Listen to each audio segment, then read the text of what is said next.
তৌহিদ আফ্রিদির সঙ্গে প্রেম নিয়ে আবার প্রশ্নের মুখে জবাব দিলেন দিঘি।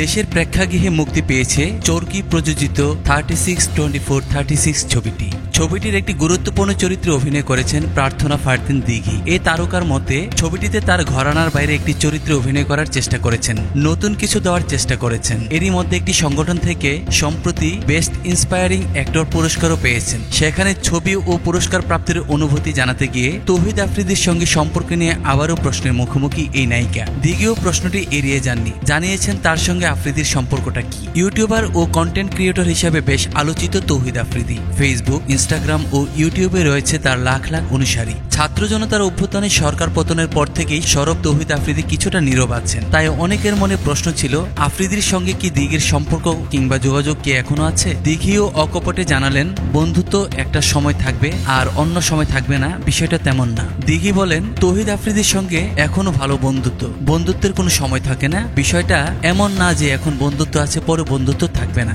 সব সময় সে আমার বন্ধু, একজন ভালো বন্ধু। আমাদের মিডিয়ায় বন্ধুত্ব নিয়ে বেশ কিছু কথা হয়েই থাকে, এটা অনেকের মন গড়াও কথা। সব মিলিয়ে আমি বলবো, আফ্রিদি সবসময় ভালো বন্ধু ছিল, আছে এবং থাকবে।